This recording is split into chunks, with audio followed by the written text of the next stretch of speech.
not want to talk about right now. In fact, Taiwan makes so many mascots that in some cities, the very act of storing them has become a problem. We went with the city councilor to a Taipei public school, following her into the depths of a basement parking lot. Here, behind a door, we discovered a mound.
out of range.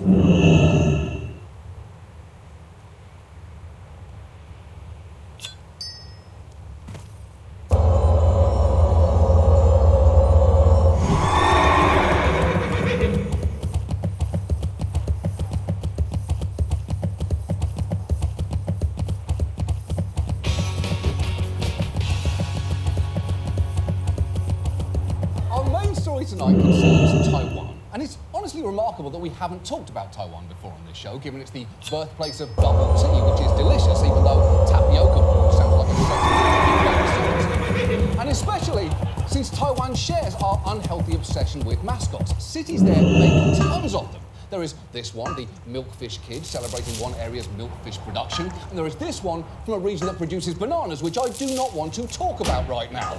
In fact, Taiwan makes so many mascots that in some cities, the very act of storing them has become a problem. We went with the city councilor to a following her into the depths of a basement parking lot. Here, behind a door, we discovered a mountain of abandoned mascots. This is Sacred Fire Baby from 2013 National Games held in Taipei. The city government should really think about whether it's necessary to keep creating one-off mascots. You can't just keep making mascots and throwing them away. Thankfully, at the end of our seasons, our mascots go to live on a beautiful farm. A fantastic green farm where Jeff the diseased lung can breathe fresh air and the polar bear with a broken penis can get the care he so badly needs. I keep asking my producer where this farm is and she keeps telling me, I'll tell you when you're older. I can't wait! I can't trust the that. major reason that That's Taiwan still is recharging. these days is because of the relationship with China, which to be is fraught. And recently, it's getting even fraughter. China has long viewed Taiwan as its own national territory. China's President Xi Jinping on Saturday all but declaring it policy. The complete reunification of our country must be and will be realized, he said. Military tensions between the two sides are soaring. China's Air Force sent nearly 100 into Taiwan's air defense zone since the start of this month. Yeah, they did. Not exactly like that, I presume, in a big stack. I'm guessing they flew the planes out one at a time, not heaped on top of each other like an air traffic controller's nightmare. The point is, China insists that Taiwan, an independently operating entity with its own democratically elected leaders, armed forces and constitution, is actually a part of China and in no way a separate country. Here is an understatement. The Chinese government feels strongly about this. So strongly, in fact, that when John Cena went on a press tour for the most recent Fast and Furious movie and said Taiwan is the first country that can watch F9, this is what happened next. Actor John Cena has apologized to China after he called Taiwan a country.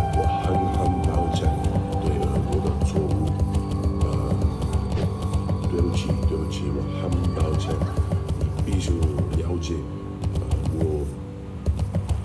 很爱、很尊重中国跟中国人，不好意思。Every part of that is so weird. It's weird John Cena apologised to China, it's weird he did it for calling Taiwan a country, and it's weird to see him do it in pretty decent Mandarin. That's just too weird thing. I half expected that shot to pan out and doing a needlepoint of Liam Neeson kissing an ostrich. Honestly, it would only make it slightly stranger.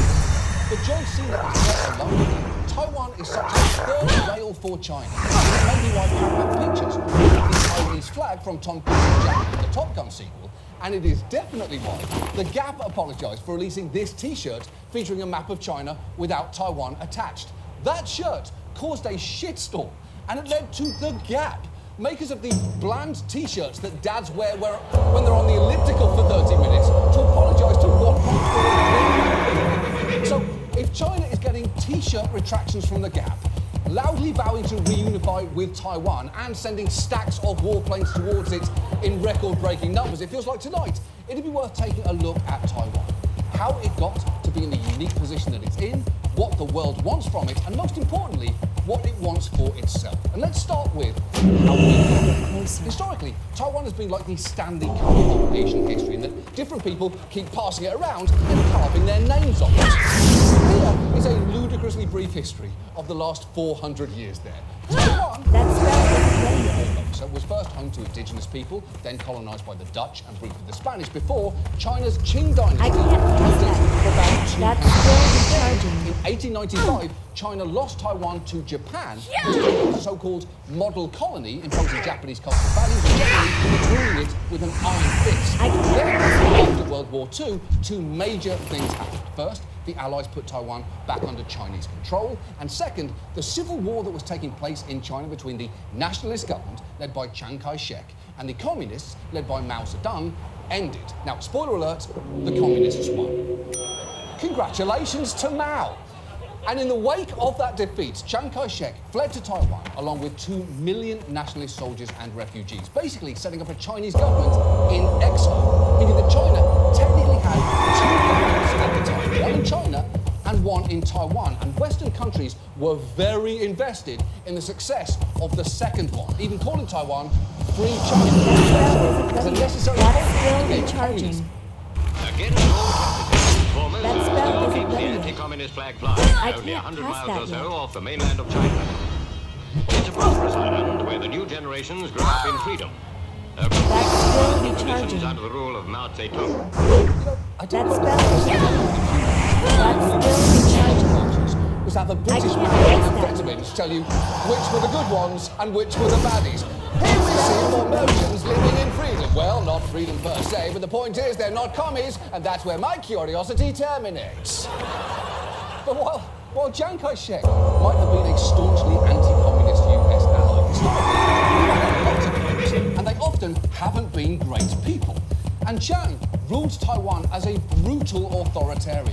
Thousands were swept up in a period that came to be known as the White Terror, suffering imprisonment, torture, and even execution. Doing anything that could be remotely construed as criticism of the government was extremely risky. As one writer discovered, It's too far. That's still recharging. I can't pass that. That's still recharging. I can't pass that I and yet. his son were in exile on an island. The election there. That spell isn't ready yet. I gave I a can't speech pass and used an that. English That's word. still recharging. There could be hundreds of translations for fellows, but I chose one which was all my fellow countrymen. This was terrible. The Bureau of Investigation arrested me, saying, "Why didn't you translate it into something else? This is exactly the way our President Zheng speaks." You are making fun of him. It deserves the death penalty. No doubt, the death penalty. it's true. That guy was interrogated for months on suspicion of being a communist collaborator and ultimately spent 9 years in prison, all because Chiang's government thought a Popeye comic had a hidden political message, which is a bit of a reach. There is clearly no deeper meaning to Popeye comics other than women are inherently prizes to be fought over, performance-enhancing drugs are cool, and Pluto doesn't deserve love. All of which is to say, in the middle of the last century, Taiwan was a grim place. But after Chiang died in 1975, under pressure both internationally and from political movements at home, the nationalists began to ending martial law in the late 80s and opening the door to full democratization. So against the odds, Taiwan shifted from a dictatorship to a functioning, vibrant democracy. And I do mean vibrant. A debate over how billions of euros will be allocated for an infrastructure development plan descended into a brawl in Taiwan's parliament on Tuesday. Members of the ruling Democratic Progressive Party and the opposition Nationalist Party threw water and shoved each other to the floor. Taiwan's MPs are known for brawling and even throwing objects at each other. And fights in parliament are even seen as one way for the opposition to show voters that it stands tough on issues. Yeah, fighting is not uncommon in Taiwan's parliament. Here they are throwing water balloons at each other, and here they are hurling pig guts during a debate on pork imports.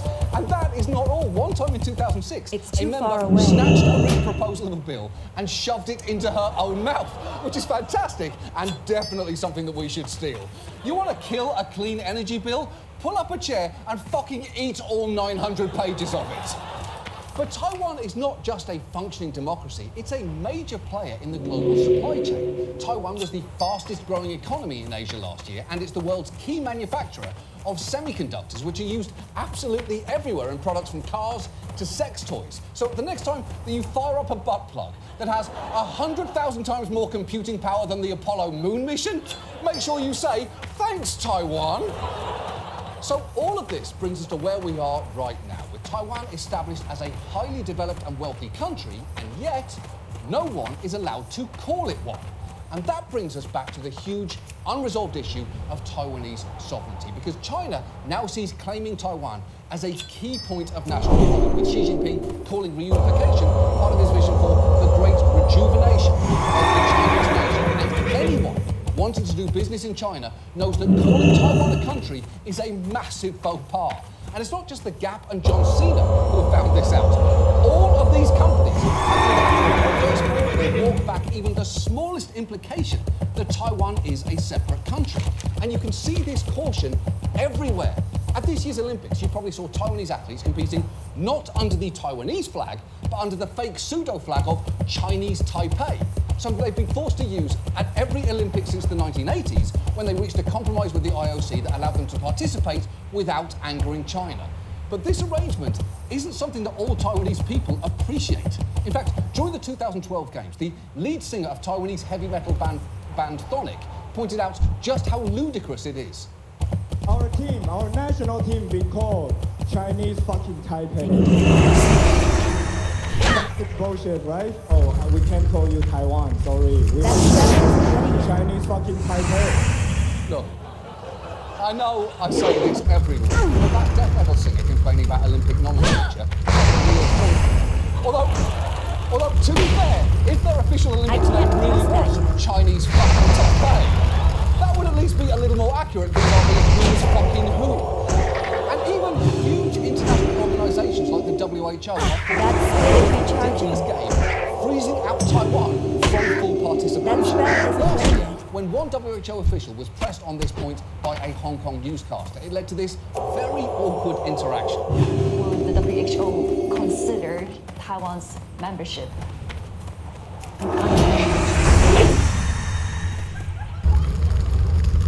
I can't cast that yet. That spell isn't ready yet. That's still recharging. That spell isn't ready yet. I need a target. Right, because I'm actually curious on talking about Taiwan as well, on Taiwan's case.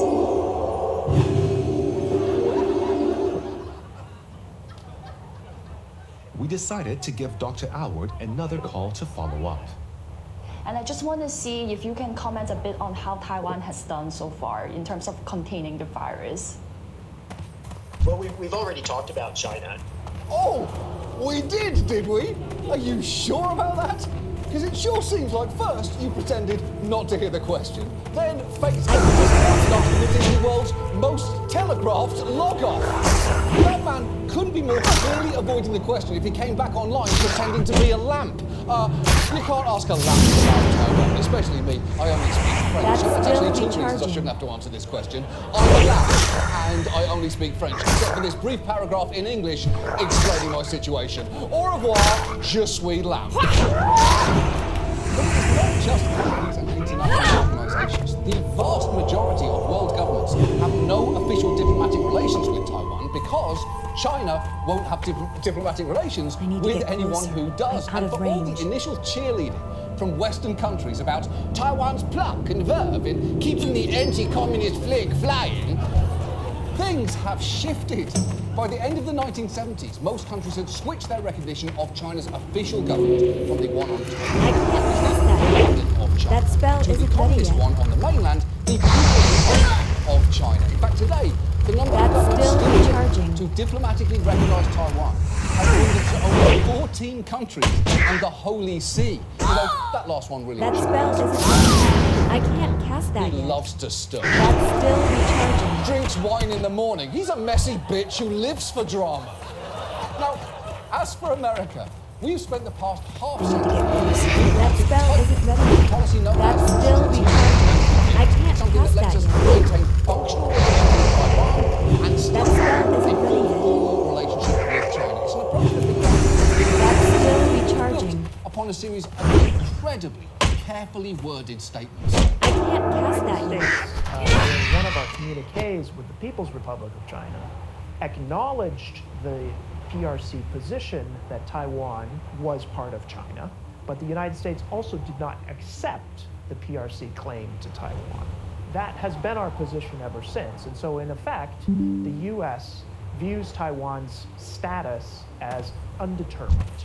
Right, we acknowledged China's claim, but didn't agree with it, leaving Taiwan's status as undetermined. You know, like Schrodinger's cat, or the Scientology version, Miscavige's wife. They could be one thing or the other thing, and no one knows for sure, do they, David? Hey, David, where's Shelley?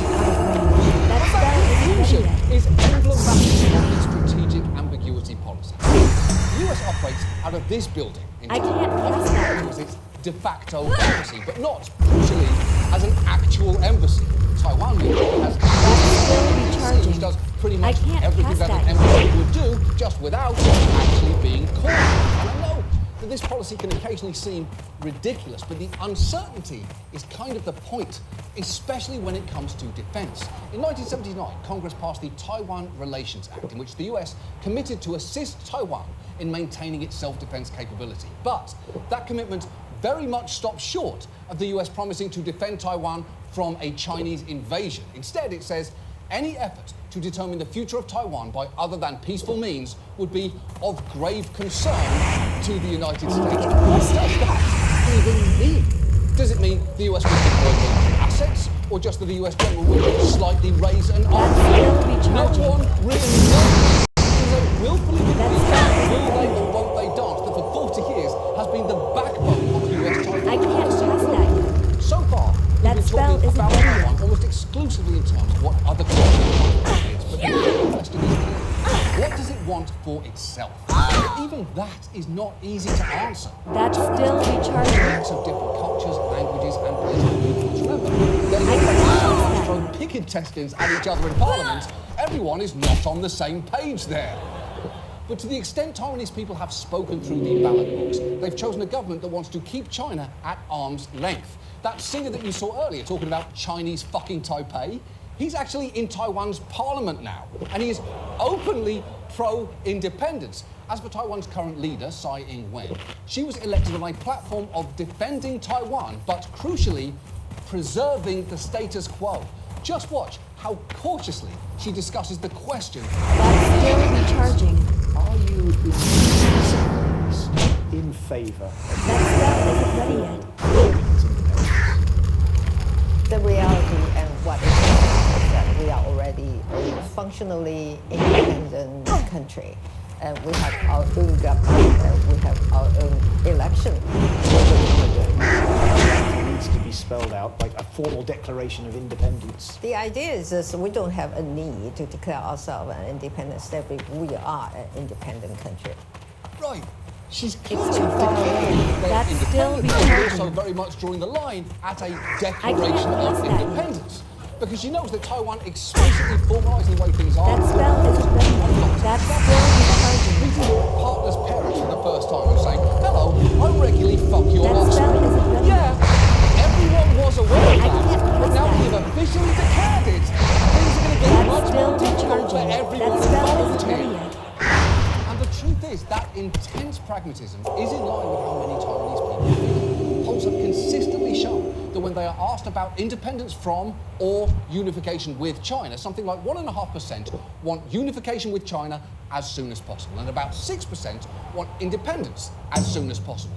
But the vast majority favour some version of sticking with the status quo, at least for now, which does make sense because as things stand, as volatile as this situation can appear, day-to-day life in Taiwan can go on as normal, as this Taiwanese man shows. 就最近中国拢做爱就是挑衅台湾啦吼，那你感觉这中国人安那？伫你心内有啥物？你感觉想要说明的话会当甲讲？I can't pass that. 视而不见。台湾人。That's still recharging. I can't pass that yet. Wow, that is a pretty relaxed attitude given the circumstances here. He's talking about nuclear arms, saber-rattling super superpower taunting his country with warplanes like season 2 of Emily in Paris. You know, I don't love that it's happening, but honestly, I just try to carry life. But the question is, can the status quo hold? Xi Jinping has stated that the question of Taiwan cannot simply be passed on from generation to generation, and those military drills do seem to be sending a message. And while experts say war is not imminent, Taiwan is understandably thinking about its own defense capabilities. The US seem happy to assist them by selling them billions of dollars in weapons, showing that even strategic ambiguity has its price.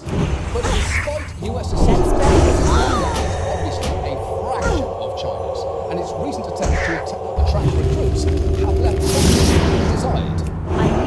Forces have been producing videos like this to try to drum up enthusiasm among potential young soldiers, but they've been struggling to make up for a shortfall left by a phasing out of conscription.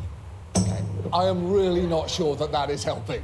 That does not look like a group of people who are excited to be in the military. It looks like a bunch of background dancers who were cut from In the Heights because they were too boring to be on camera. So, what exactly can or should be done here?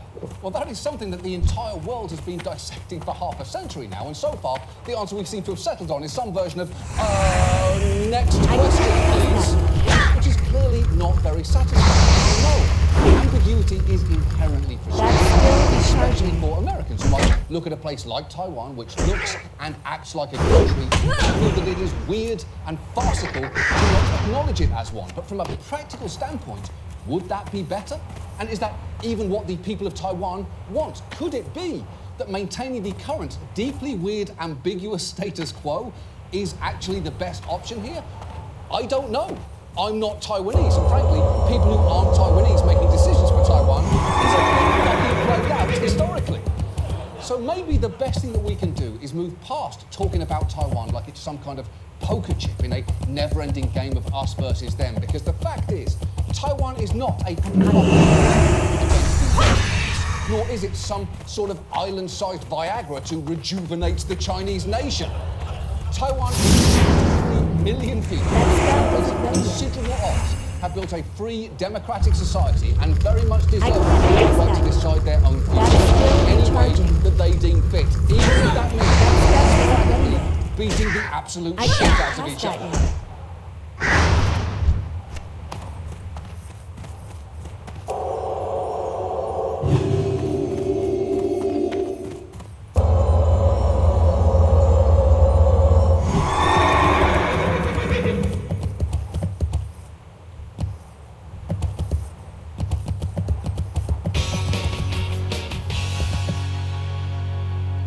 China, the country responsible for huge technological advances, and yet it still can't seem to get pandas to fuck.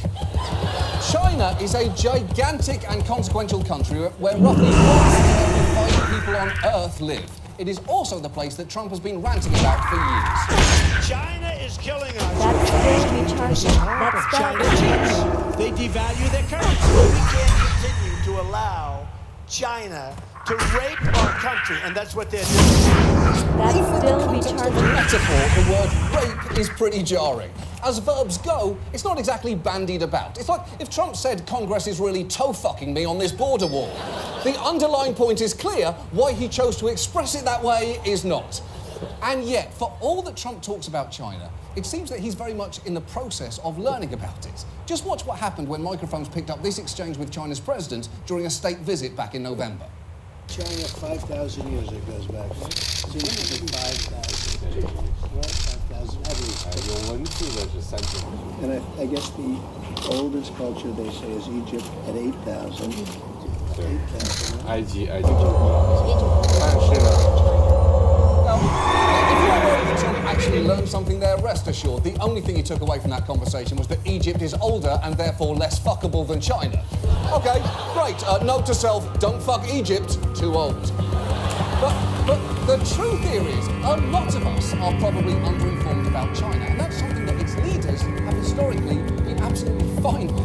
Deng Xiaoping famously had a lay-low international strategy summed up by the saying, hide your strength and bide your time. But in recent years, there has been a significant shift regarding that, because when China's current leader, Xi Jinping, assumed the highest office in the land, he said this. China needs to learn more about the world. The world also needs to learn more about China. You know what? He's right. We probably should talk more about China. We should probably have talked more about it on this show, especially considering we've done roughly 4,000 different stories on New Zealand and multiple pieces on a testicle receptacle from the 2005 Russell Crowe film Cinderella Man. So tonight, let's talk about China, and let's put America aside for most of this piece and talk instead about China on its own terms, because it's been going through seismic social, economic and political changes which have happened head-spinningly quickly, and many of them centre on its leader, Xi Jinping, who just recently tightened his grip on power. The most dramatic political change in China in decades, a vote to scrap term limits for China's president. The move clears the way for Xi Jinping to stay in power indefinitely and possibly for life. Of nearly 3,000 ballots, only 2 voted against the unprecedented. 3,000 to 2, which means after that vote there were 2 members of Chinese parliament thinking, whoopsie, I really thought that would go the other way. Maybe an edible arrangement will smooth things over with the man who's now emperor for life. And that followed on the heels of what was arguably an interesting change, the fact that last October, Xi's political doctrine, Xi Jinping thought, was enshrined in the party's constitution. And that doesn't sound very much to you, but it's roughly the equivalent of Donald Trump making himself a founding father and including Donald Trump thought into the Constitution, which would mean that historians in the future would have to pass the meaning of, while Bette Midler is an extremely unattractive woman, I refuse to say that because I always insist on being politically correct. And Xi's consolidation of power has been aided by the fact that, like many of his predecessors, tended to be dull bureaucrats. He has gone out of his way to form a cult of personality about himself. For a time, state media called him Xi-Dada, or Uncle Xi, both of which are objectively weird names for an adult to call another adult, but fantastic names for a pair of hairless cats. Xi-Dada! Uncle Xi, dinner's ready, you creepy weirdo! And Xi carefully presents a man-of-the-people image. His origin story is famous in China. Born into an elite family, his father fell from grace, and like many during Mao's Cultural Revolution, Xi was sent to work in a rural village, a place which has now become a tourist trap. The smartly dressed tour guide shows us where Xi slept. An old picture on the wall. We see a well he helped dig and a sewing shop he set up. Old farmers who knew Xi back then still roam about, the pseudo-mascots of this bizarre theme park. That is a bizarre theme park, and I say that knowing full well that this country's most beloved theme park features vomit-inducing teacups and a massive panther duck with no genitals. And Xi's branding isn't confined to tourist attractions. State media has also featured folksy moments like this video of him ordering pork buns at a Beijing restaurant. Now, that visit was huge news in China. And that can be hard to believe because our politicians eat junk food in front of us all the time. You can find photos of 12 of the last 12 presidents shoving ice cream into their faces. It's actually legitimately challenging to find a single photo of Obama where he is not about to inhale half a pint of vanilla. I didn't even remember that he'd been demolishing a waffle cone during the Bin Laden raid, but clearly I'd remembered it wrong. I was wrong. But the reasons for Xi's popularity go beyond marketing himself as a cuddly Xi-Dada that you can grab a pork bun with. Because for starters, he is riding an economic wave that long precedes him. Over the last 30 years, China's GDP growth has averaged nearly 10% a year, making it the fastest sustained expansion by a major economy in history, which has enabled more than 800 million people to lift themselves out of poverty. And many in China's growing middle class are content with how things have been going. The tremendous public optimism is striking. Everyone is doing better than their parents did in their day. They're saying that I think we'll be able to move to a big house in the next 5 years. And I expect my life to improve a lot. Whatever happens, I'm very optimistic about the future. Wow. A sense of optimism about the future. I've got to say, as a British person, I just find that utterly incomprehensible. If you look up optimism in the OED, and this is true, the definition simply reads, no. So for many in China, Things are going undeniably well, but Xi has even greater ambitions, and I'd like to focus on two massive signature projects, one global and one domestic. First, there's his so-called Belt and Road Initiative, a plan which is absolutely gigantic in scope. Spending $1 trillion on infrastructure projects in more than 60 countries. Bridges, and roads, with the idea that it can actually span international boundaries and reshape global trade with China at its centre. To hear China tell it, it is the most ambitious infrastructure project in modern history. It even produced an English-language propaganda video to tell the whole world about it.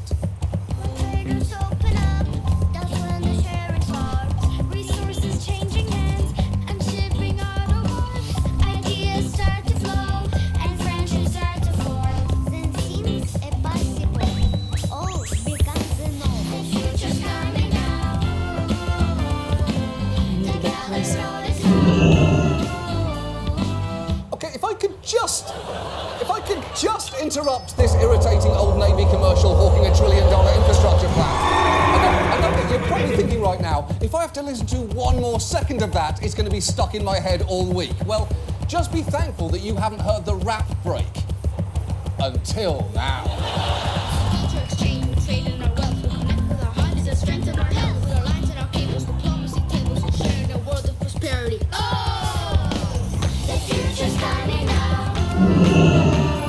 Okay, stop. I can't take it anymore either. They basically made communist cars for kids. That is unforgivable. Now, it's too early to say whether the Belt and Road is going to be a success, but Xi's second bold project has already seen results, because he's undertaken a massive crackdown on political corruption, a long-standing grievance among Chinese citizens. It's led to the investigation and punishment of hundreds of thousands of government officials, some at the very top of the party. And this has been widely celebrated, with state media even producing a crackdown-themed computer game. The People's Daily, a Communist Party mouthpiece, released a computer game where users can give electric shocks to corrupt officials. Well, that's fun! What could possibly be sinister about being invited to electrocute prisoners in a government-issued game? That is the most entertaining way to package something disturbing since FDR's smash hit board game, Candyland. Just kidding, it's a Japanese-American internment camp. It's too far away. And this is where we reach the point of the story that you kind of knew was coming. Because so far, everything that I've shown you is what Xi Dada wants you to know about China. But there is a lot of troubling stuff under the surface. Conveniently, for Xi, some of those swept up were his political rivals, and those accused were often funneled into a system that's been described as a secretive extradition process where interrogators seek to extract confessions, sometimes through torture. And it's worth knowing that those term limits that he successfully eliminated were put in place for a pretty good reason, specifically to avoid another Mao, under whose regime some horrific things happened in China, from a collectivized farming attempt that was responsible for at least 45 million deaths, to a cultural revolution that was estimated to have killed at least another million, to his belief that this swimsuit was flattering, which I realise, now that I say it out loud, really doesn't belong with the other two in that list. The point here is, Xi is actively removing the post-Mao guardrails that were put in place. And while China has never exactly been known as a haven for free expression, he has clamped down noticeably on any form of dissent whatsoever. There is dissent online, and China's censors are working hard to quash it. They temporarily banned the use of phrases such as personality cult and my emperor, and also references to Winnie the Pooh, a character long used to mock Xi Jinping based on an apparent resemblance. It's true. It's true. Apparently, Xi Jinping is very sensitive about his perceived resemblance to Winnie the Pooh. And I'm not even sure it's that strong a resemblance, to be honest. But the fact he's annoyed about it means people will never stop bringing it up. Trust me, Xi, if your face even remotely resembles that of a beloved cartoon character, the smart move here is to lean in. And clamping down on Winnie the Pooh comparisons doesn't exactly project strength. It suggests a weird insecurity in him, and experts say that she is deeply concerned that public opinion will turn on him. China's economy is already slowing, and she is reportedly haunted by the spectres of the Arab Spring and the Soviet Union's collapse. And that paranoia may be why he's so anxious to micromanage Chinese daily life. The government has a list of untrustworthy people, which can restrict citizens' ability to travel, buy a house, or take out loans. And over the next few years, there are plans to take things much further. Every Chinese citizen is being assigned a social credit score, a fluctuating rating based on a range of behaviors. It's believed that community service and buying Chinese-made products can raise your score. Fraud, tax evasion, and smoking in non-smoking areas can drop. If a score gets too low, a person can be banned from buying plane and train tickets, real estate, cars, and even high-speed internet. Yeah, you could be cut off from high-speed internet, although that could actually be a huge opportunity for the finest purveyors of shitty low-speed internet. I'm talking, of course, about AT&T, one of America's least popular corporations, and also, as of this week, our parent company. So, goodbye, everyone. It's been fun. And look, it gets much, much darker here. In fact, she's cracked down on human rights is apparently the most intense since Tiananmen Square.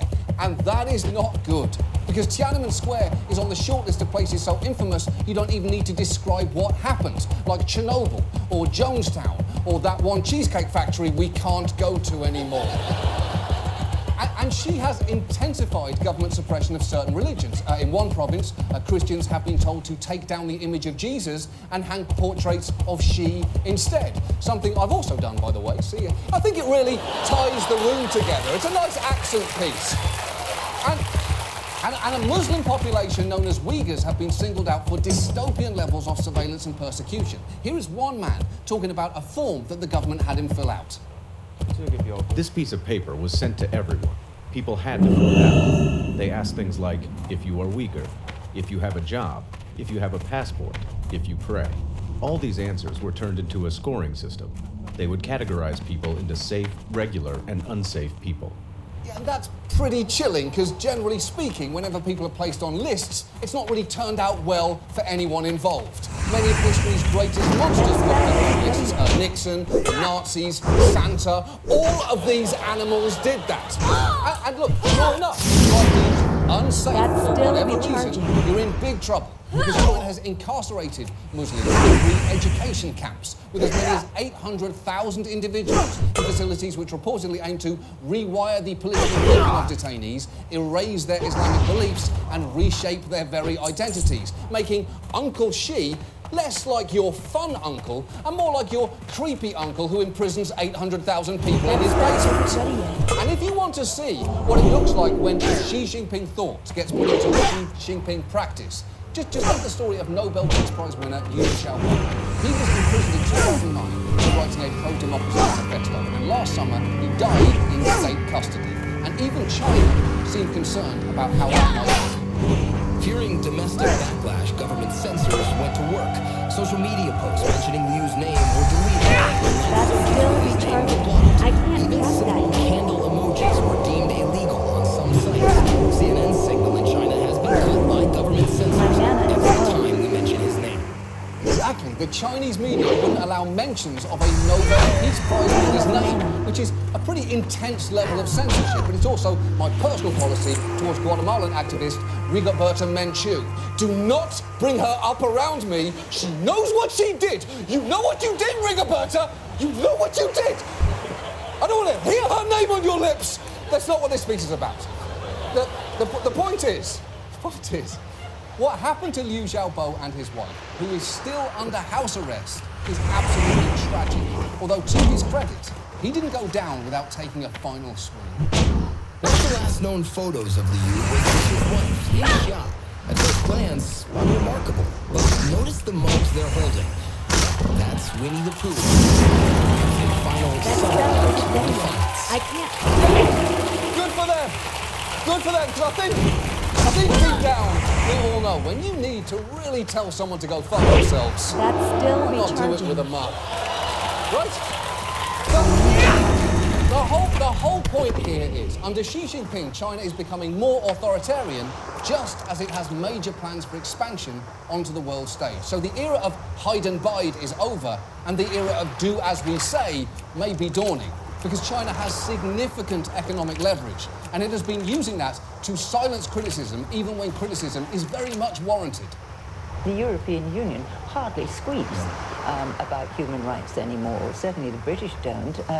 We don't get much on Tibet either, because whenever anyone raises any of these issues, China turns around and says, do you want to do business or not? Of course, because China knows no matter how badly they behave, the world will still want to do business with them. They're like Facebook. Oh, I'm sorry, you don't like us mining your data and undercutting your democracy? What exactly are you fuckers going to do about it? Mail people printed out photos of your meals you ate? Call your friends and tell them happy birthday in out loud words? I don't think so. Go fuck yourself. And here is where, having set America aside at the start, we should bring it back in, because it is arguably more important than ever that America be strategic and tactical about how to deal with China. Sadly, those qualities are not hallmarks of this guy, who couldn't play chess for longer than 29 seconds without screaming, "My horse eats your big lady," and pouring nacho cheese all over the board. Trump is blowing up the traditional alliances that have helped influence Chinese behaviour on important issues, and that has been great news for Xi Jinping, as has the fact that human rights don't really seem to be a big Trump priority. In fact, just hours after the death of Liu Xiaobo, even as his administration issued condolences, Trump himself said this. President Xi is a terrific guy. I like being with him a lot. And he's a very special person. That was not the best time to give Xi Jinping a pat on the back. It's the equivalent of saying how much you love Kevin Spacey in American Beauty right now. First, you shouldn't. It was objectively terrible. And second, you're picking the worst possible time to bring that up. The point is, Trump is leaving a vacuum on the world stage, and China is more than happy to fill it by telling the world its story and leaving out some very important details. So for everyone's benefit, if they're going to send out cuddly propaganda videos about Xi Jinping and his achievements, someone might want to make a companion piece that kind of rounds out the picture. I can't pass that. That's still recharging. It's growing big and strong. Let's learn about it now. That spell isn't ready yet. They have a president who's all in love That's with still you. recharging. But he can fuck with you.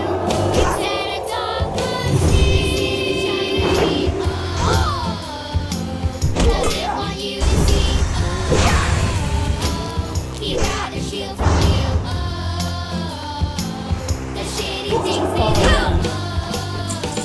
Compare him to this, and he will get pissed. You'll end up on an untrustworthy list. But failing his fellows can't alter what's true. I bet Xi Jinping looks like Winnie the Pooh. This is the China Sea. Doesn't want you to see. And that's the reason why. You better watch the sky.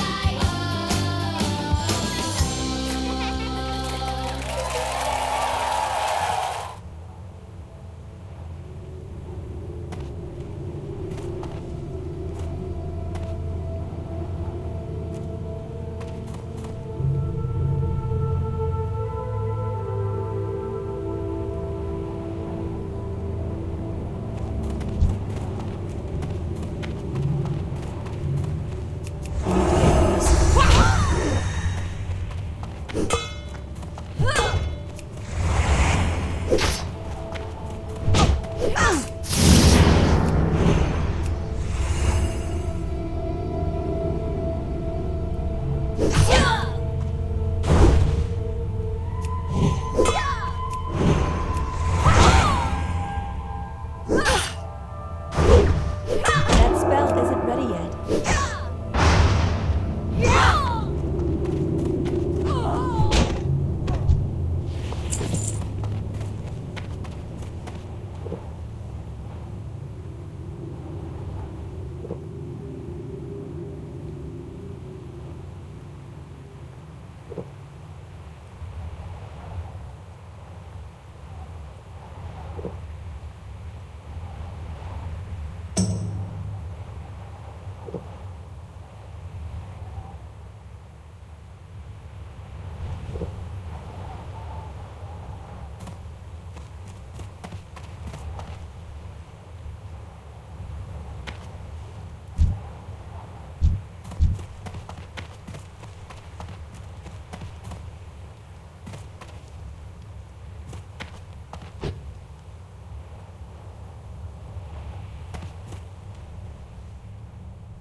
That's still recharging. I can't cast that yet.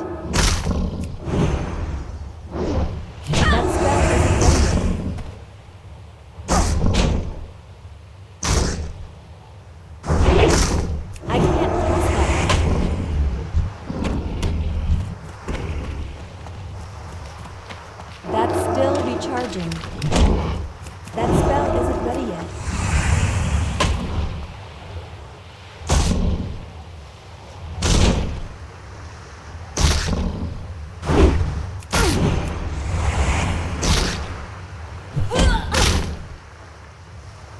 I can't cast that yet.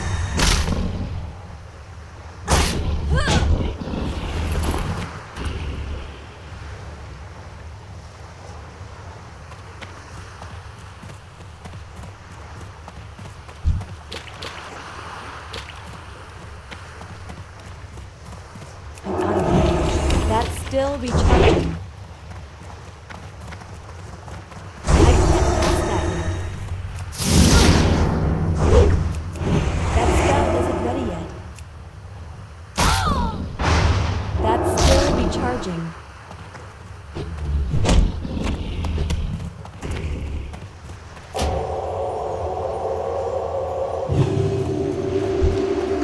I can't cast that yet.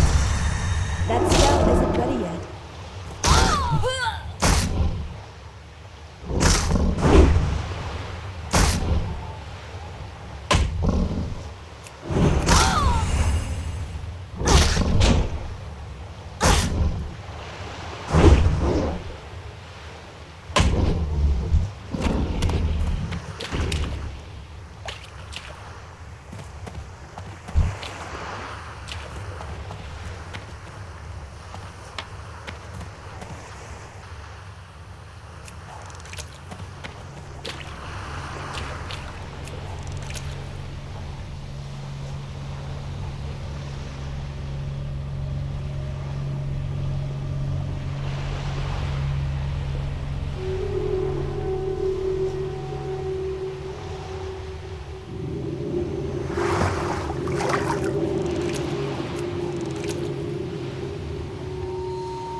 Charging.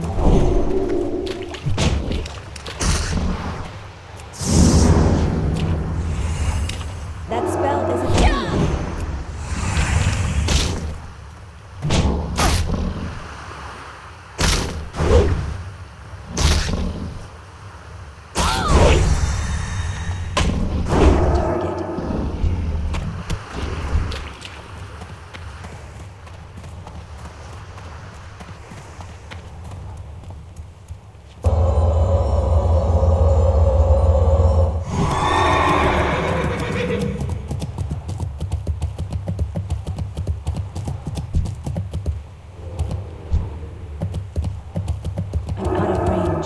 To get closer.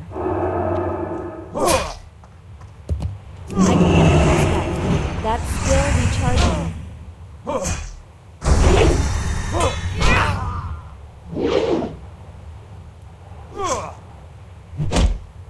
That spell isn't ready yet.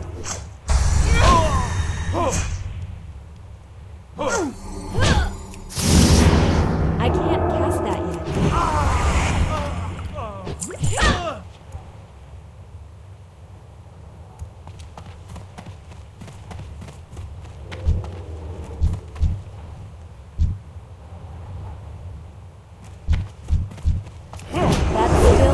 recharging. I can't cast that yet.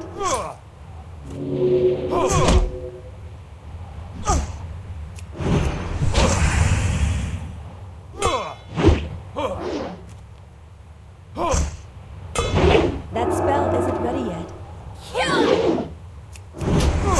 That's still recharging.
Recharging. That spell isn't ready yet. I can't cast that yet. That's still recharging.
I don't have a target.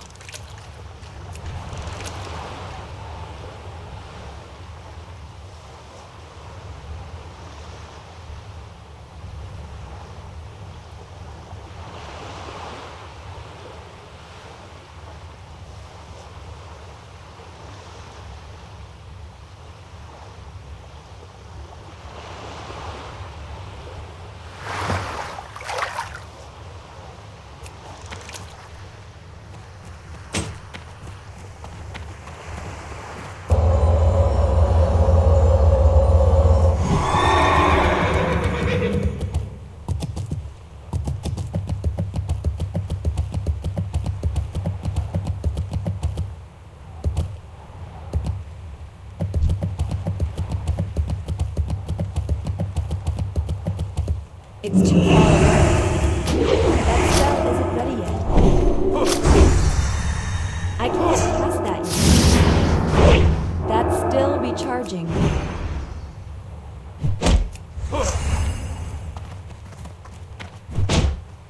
I can't cast that yet.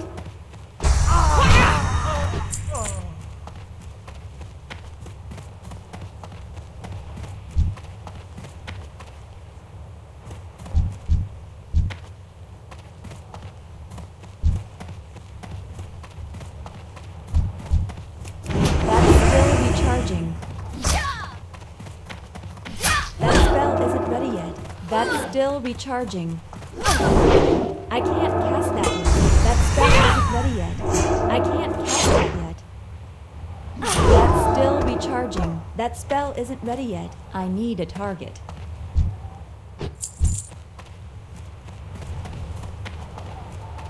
It's too far away. That's still recharging. That spell isn't ready yet.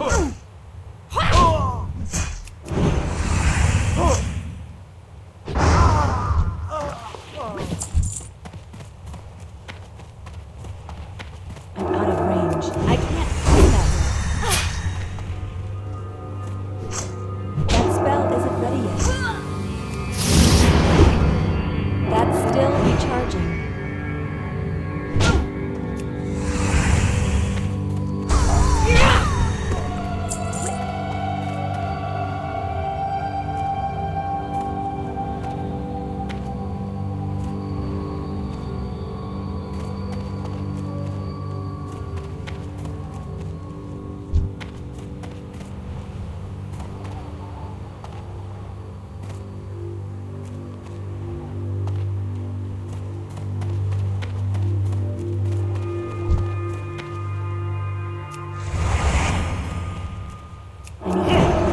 I can't cast that yet. That's still recharging. That spell isn't ready yet. I can't cast that yet. That spell isn't ready yet.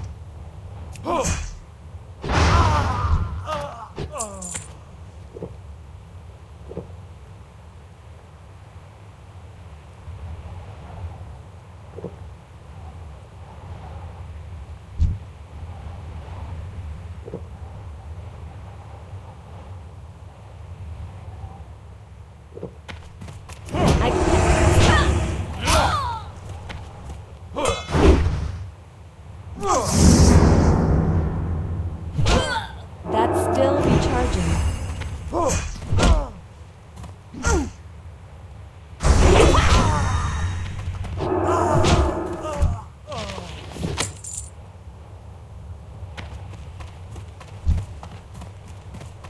It's too far away.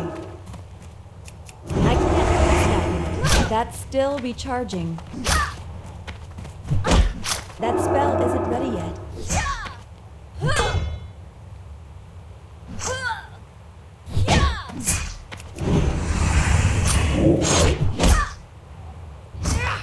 That's still recharging.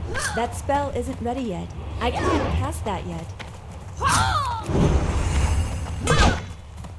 That spell isn't ready yet.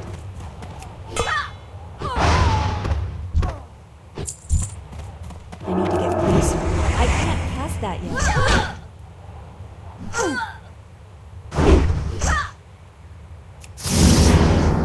That's still recharging.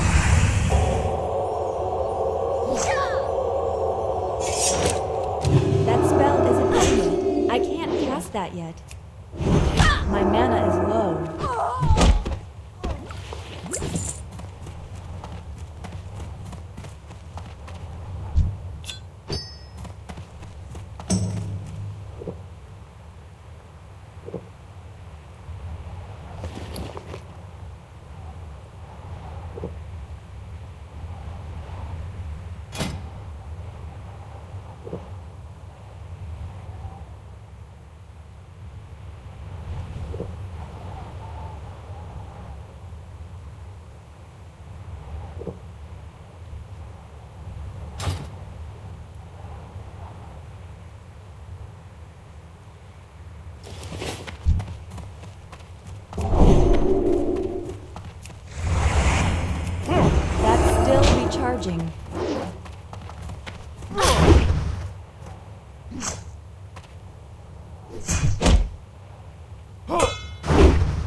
yet.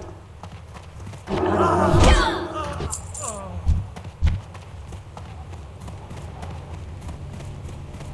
It's too far away. That's still recharging.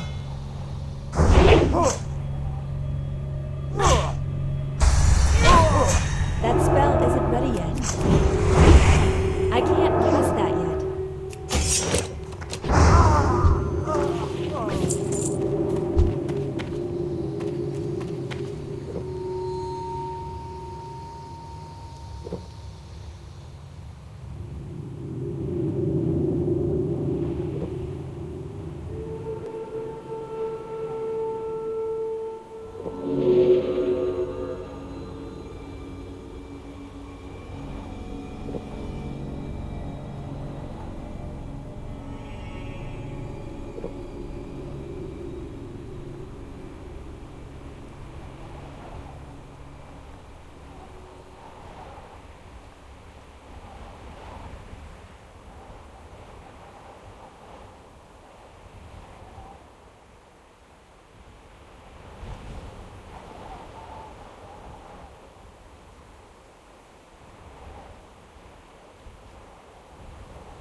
That's still recharging. I can't cast that.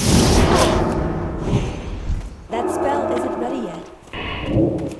That's still recharging. I can't cast that yet. That's still recharging. That spell isn't ready yet. I can't cast that yet. That's still recharging. That spell isn't ready yet.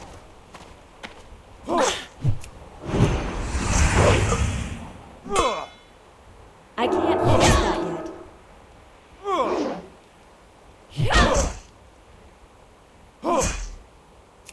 That's still recharging. I can't cast that yet.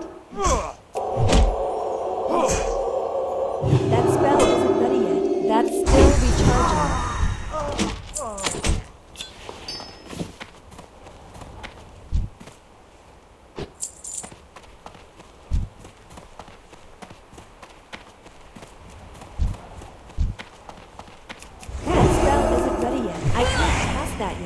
That's still recharging.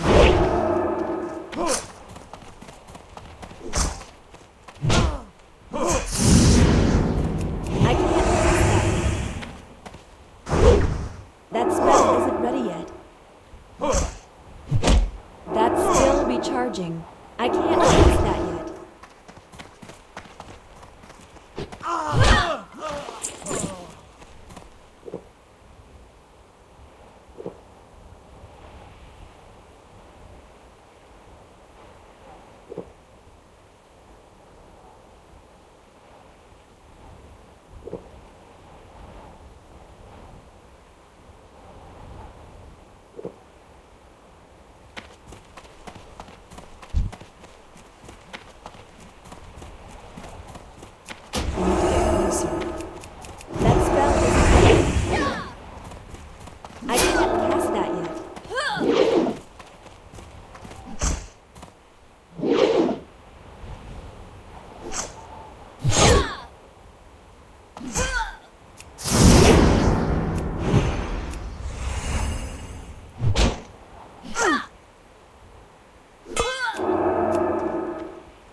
That's still recharging.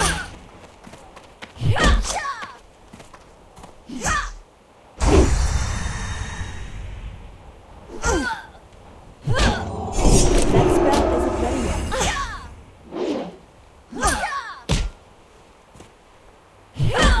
I can't cast that yet. That spell isn't ready yet. That's still recharging.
spell isn't ready yet. That's still recharging. That spell isn't ready yet. I can't cast that yet. That's still recharging. I can't cast that yet.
That's still recharging. Charging. That spell isn't ready yet.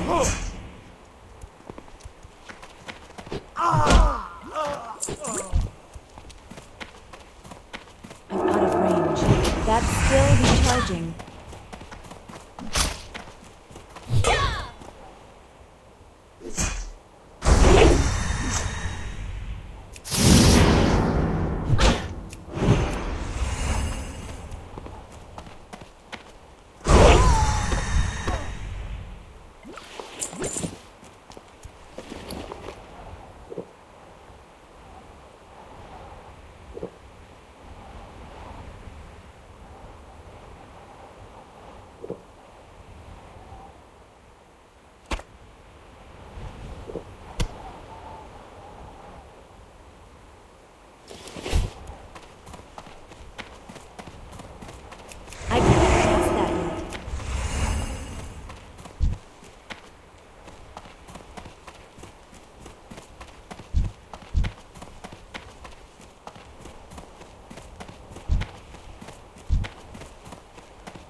I can't cast that yet.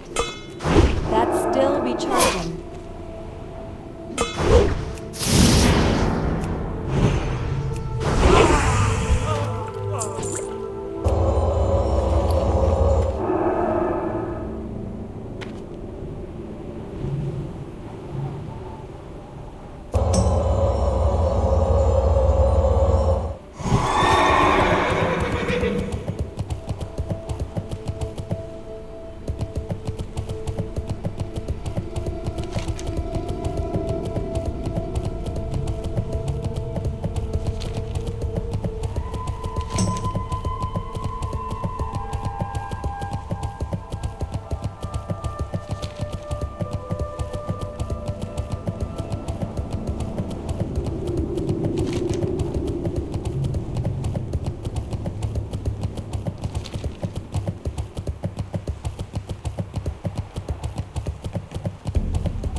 What's up? Keep it real.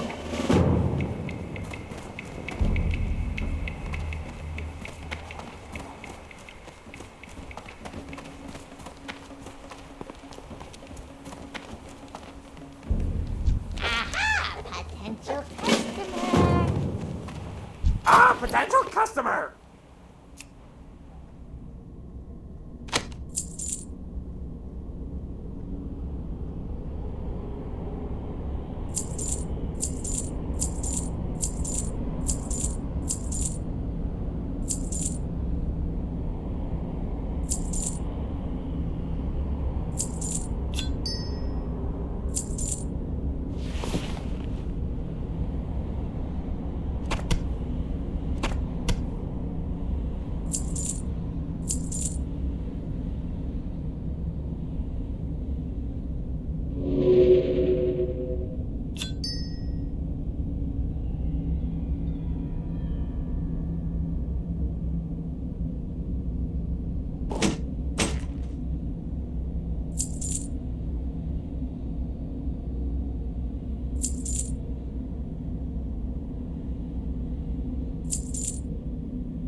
Hurry back!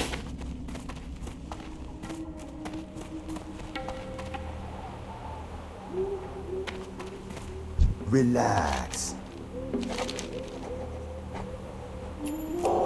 See ya later.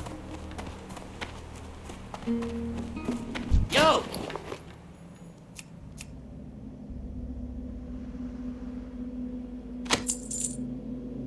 Be good!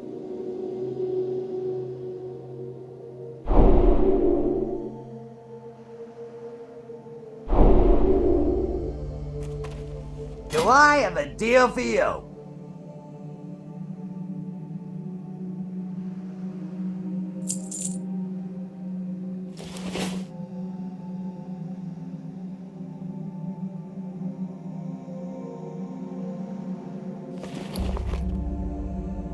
Have a good one.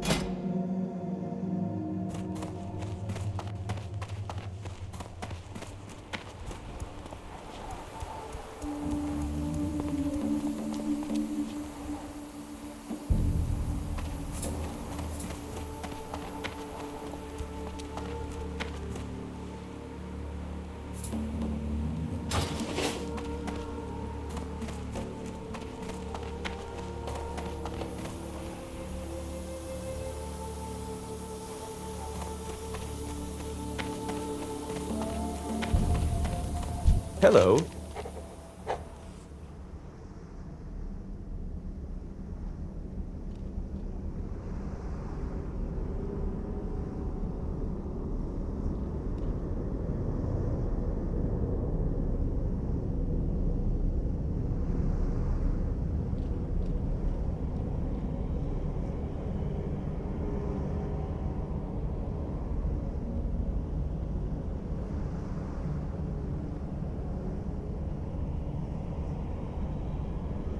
Safe travels.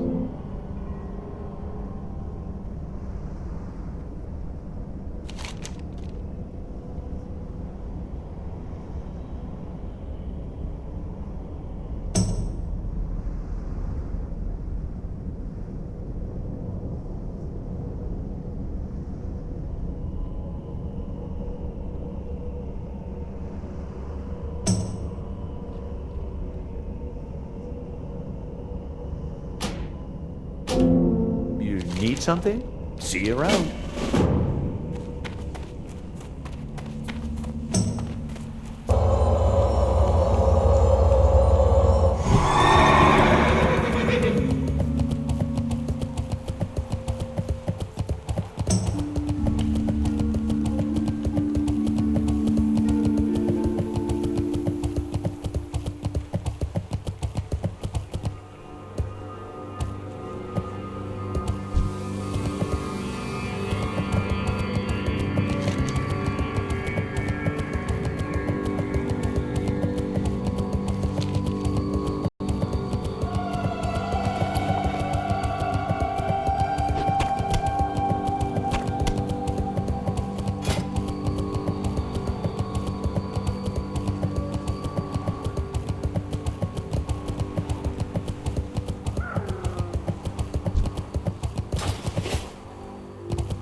you doing?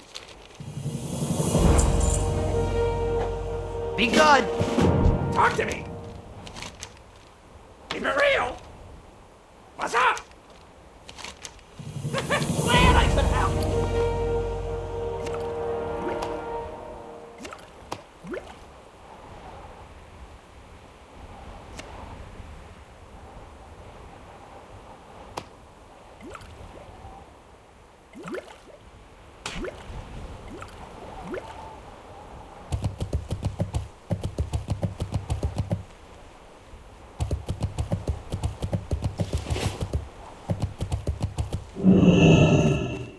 Time is money, friend.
Hurry back!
Talk to me!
Glad I could help! Yo!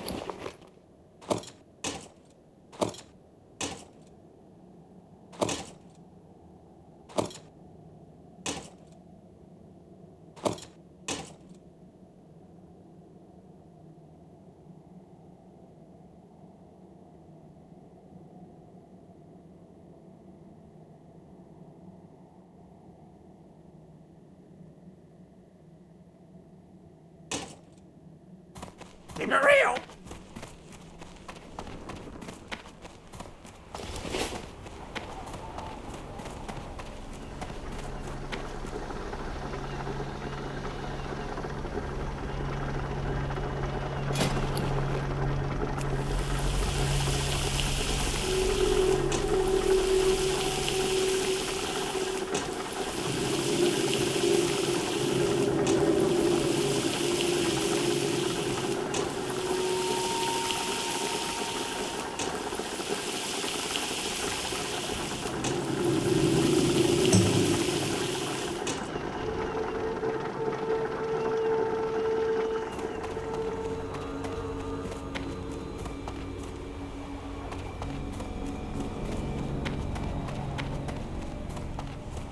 What's up?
Hurry back!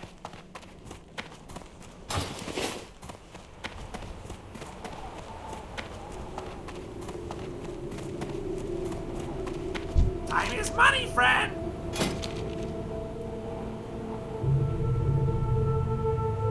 Keep it real.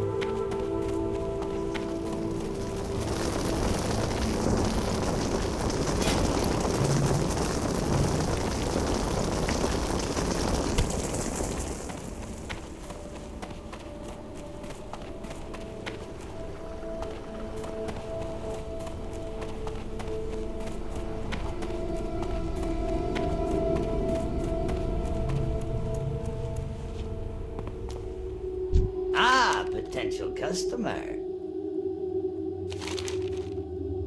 Have a good one. Time is money, friend.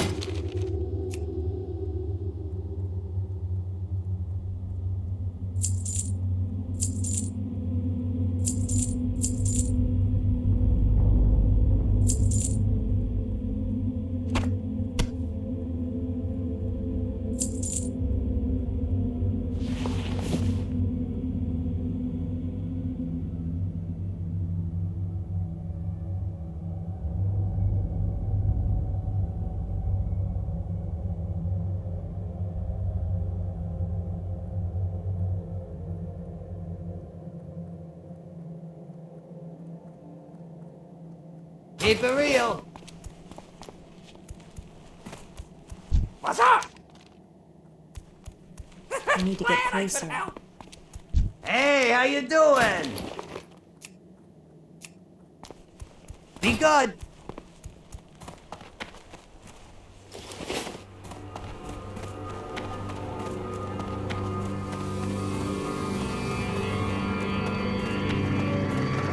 Good day to you.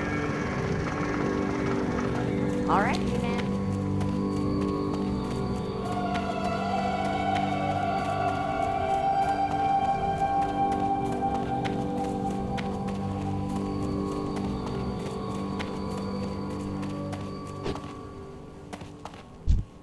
I got what you need.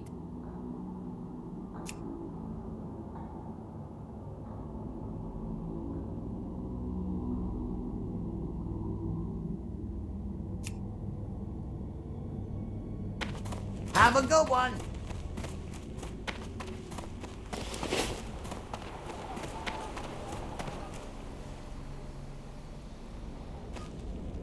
Time is money, friend.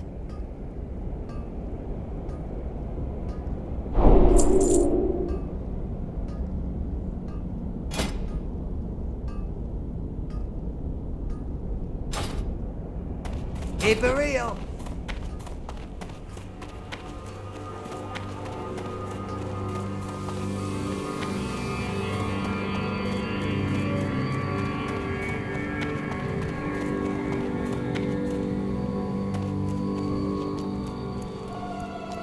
I got the best deals anywhere.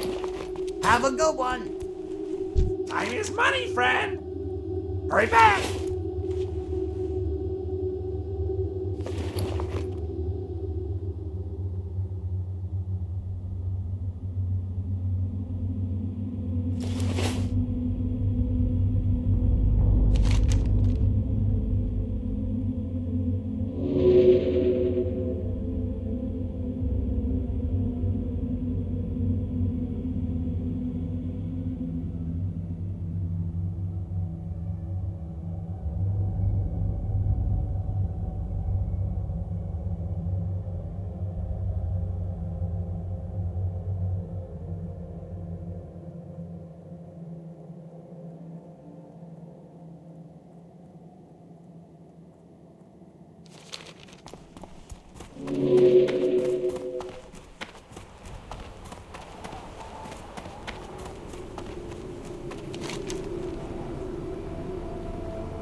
There you go.